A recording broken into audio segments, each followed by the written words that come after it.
Hey, Tamat. Oh, yeah. Hey, Tamat. Good morning, football fans. My name is Patrick Seals, and welcome to the Week 6 SEC Runback, man. I know, I ain't gonna lie, bro. I done been gone a couple weeks not doing this, and that. Go check out my shorts and my reactions to the Georgia-Alabama game and all those type of stuff. You know, because what's the point? What's the point? But, you know, we back now. Georgia, we won this past Saturday. I know it's Monday morning, so it's time to talk about some SEC football, man. So let's go ahead and jump right into what happened. So, Georgia took on Auburn, the Deep South's oldest rivalry. And, of course, Georgia schmackaroony-do these Auburn Tigers. 31-13. Carson Beck had a bounce-back performance after last week. He had 23 completions for 29 attempts, 240 yards, and he had 2 touchdowns. He had a QBR of 89.2. And I ain't gonna lie, he was playing a little better here, a little clean game, what I like to see from a Georgia quarterback. You got to bounce back after you played that other Alabama team. You know what I'm talking about? We're going to talk about what happened to them a little bit later. But right now, man, I can't even be mad. You know, we did come out slow, but this is the SEC. As we see, there's a lot of parity in the SEC, and a lot of teams can be beaten. So just beating any SEC team was not nothing to sneeze at. We got to take advantage of these moments, and we did. Our defense, it still looks a little slow. It's not the same defense that we had when we were the national champions. This isn't the same defense. Let's go ahead and get those thoughts out of our head. Trevor Etienne had a better performance this past Saturday than he did against the other Alabama team. And like I said, we didn't have too many turnovers. I don't think we had any turnovers. And for the most part, a whole better, cleaner game. But I would still like to see our defense get some stops early in the game. You know, we did hold them to 7-3, whatever. But I don't know. I think Alabama just really punched us in the face and just left a bitter taste in everybody's mouth. You know, I don't think anything is going to be satisfying after that loss. Even this one, like, we played Auburn, we like beating them, but at the end of the day, man, you know what I mean? This is what I expect from us to be Auburn. I really do. I'm sorry to say it. We just saw Vandy beat Alabama, you know, but at the same time, I expect to beat these guys. I really do. So beating Auburn, it does nothing for me. I hate to say it, but it does nothing for me. I got this bitter taste in my mouth, and I don't think it's going to be rectified until we get the people who got us. You know what I'm talking about? Because Carson Beck, 23 for 29, that's good. Yeah, I mean, that is great. Yeah, 6 incompletions, 2 touchdowns. That is great. Trevor Etienne, you was averaging 5.5 yards a carry, 2 touchdowns. That is okay. 2 touchdowns is great. I need you to get 150, but it's still great. No receiver had over 100 yards. No fumbles, no interceptions. This is an okay game. I mean, but in a vacuum, this would be a great game, to be honest. This is a blowout against our rival, the Auburn Tigers, and this would be a great game in any other universe. But after last week, so let's go ahead and talk about what happened.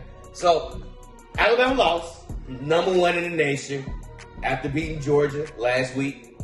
They go into Nashville, Vanderbilt Commodores. Diego Pavetta. You know what I'm talking about? Diego Pavetta just came in and just did what Georgia could not do. Diego Pavetta had 4 incompletions. Bro had 16 completions for 20 attempts, 252 yards passing, 2 touchdowns, and a QBR of 95.9, bro. I don't know.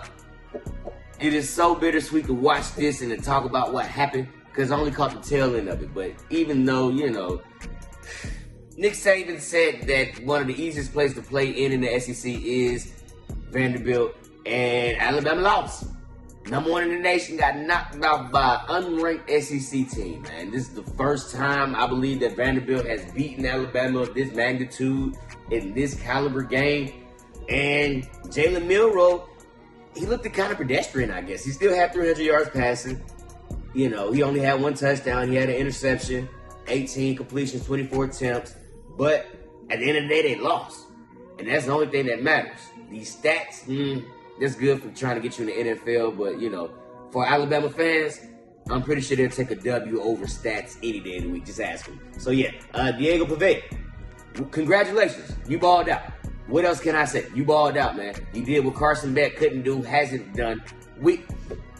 It's not even about him. It's about you, Diego Pavetta, and you balled out, bro. Congratulations, beating Alabama. The fans stormed the field. They was marching with the field goal down Broadway Street. You know, it's a time to be a Vanderbilt fan. I'm still a Georgia fan, but congratulations to these Vanderbilt fans for winning the national championship, you know.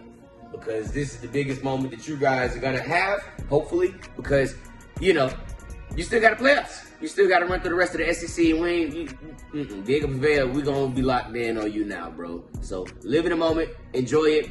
Y'all 3-2. You knocked out Alabama, and we're gonna see where the chips gonna fall after that, man. You know what I'm talking about? Because what else can we do? We can't sit here and just ride their penises the whole time. So let's go ahead and move on to Missouri and Texas, because Missouri got blown out. Yes, Missouri came in 9th ranked into Texas A&M Stadium. I don't know where the stadium is. And they lost, bro. 41-10. Brady Cook had 13 completions for 31 attempts. Yikes. Yikes, Brady Cook. Yikes. Oh, what a terrible game for you, bro. What a terrible game. 186 yards passing and a QBR 25.6. Yeah, 1 touchdown, no interceptions. But just yikes, bro. Brady Cook had 13 completions and 31 attempts. I don't even want to do the math on that.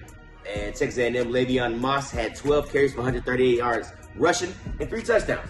Bro balled out. Le'Veon Moss, he balled out 11.5 yards on the ground each carry. He balled out, man. Texas A&M, y'all gonna move up in the rankings, of course. And Missouri is going to fall.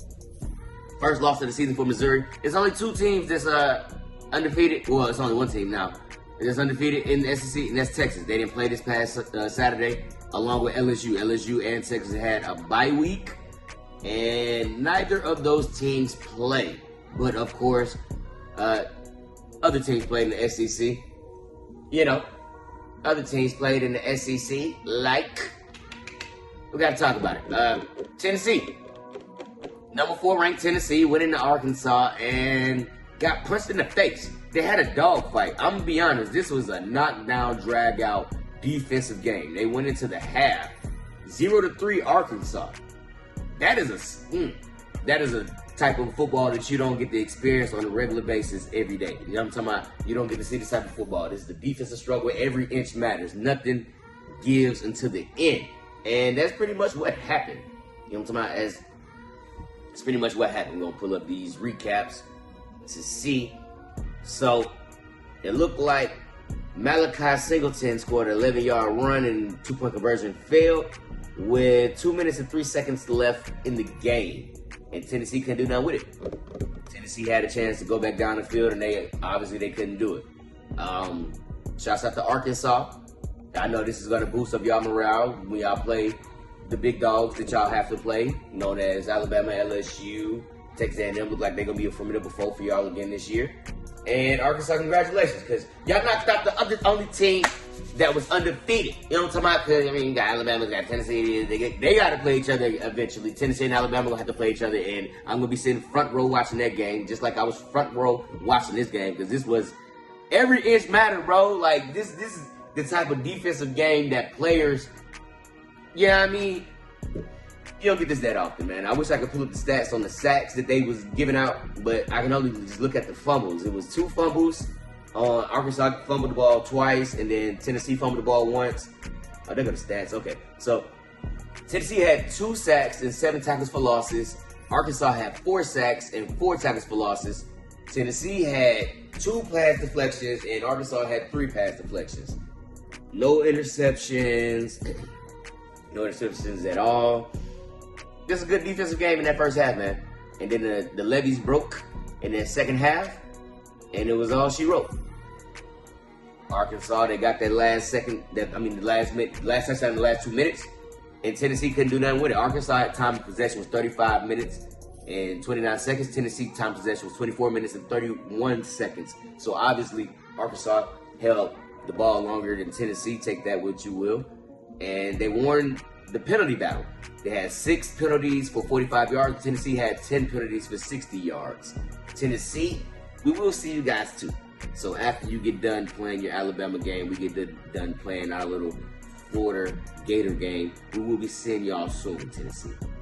The past couple of years hasn't boded too well for you guys, so we're going to continue to repeat those trends. So just buckle in. We're in for a wild ride when it comes to the SEC, because as of right now, there is no clear front runner. Of course, Texas is undefeated, but let's be honest. Texas hasn't really played anybody yet. is just opening up for them. Let me run through these real quick. So Florida played UCF. It doesn't even really matter. Florida won 24-13. UCF, and then Ole Miss beat South Carolina 27-3. South Carolina, 2 losses in the SEC.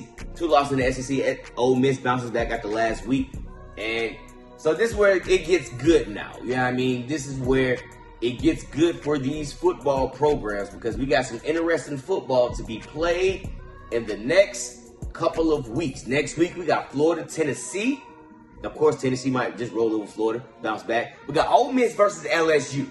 We're going to see what it's going to shake out to be in that old SEC West division out there. And then, of course, we got the Red River rival coming to the SEC. This is where it gets more prestige than it's ever been. You know what I'm talking about? So, it's this old rivalry that's been going on for quite some time in Texas and Oklahoma where they've been playing each other, known as the Red River rivalry. And it finally transpires here in what's known as my little bubble as the SEC. So that means next week I get to cover the Red River rivalry. It's so great to be a football fan, man. Of course, Georgia take on Mississippi State, the other Bulldog team. And we look to roll on them as they're 1-4 right now, but we're not going to take any SEC team lightly. But I'm not going to lie. I'm a little giddy for this Red River rivalry game, man. This Texas-Oklahoma game. I know Oklahoma done got knocked out already, but Texas is the only undefeated team right now in the SEC. The only one. So we're going to have to do what it do. You know what I'm talking about? Hold on, wait. I'll come back to that later. So we're going to have to, it's going to be real interesting to see what happens next week. Of course, Alabama's going to be looking to bounce back after that game against Vanderbilt, and Vanderbilt's going to be taking on Kentucky. Now, Kentucky isn't a slouch now. I'm going to be honest. Kentucky is not a slouch. So, we will be seeing what happens with them, bro. I want y'all to like, subscribe, share, comment, let me know what y'all think. Who is the front runner at the SEC? Because there isn't one right now. There isn't. Who is going to step up and take the throne? Is it going to be Georgia? I hope it is. Is it going to be Alabama? I hope not. Texas? I hope not. Tennessee? Probably not. Florida? Of course not. So, y'all like, subscribe, share, comment. Let me know what y'all think. Who gonna be the front runner at SEC come out next week? I'm Patrick Seals. I'll see y'all when I see y'all, man. Peace.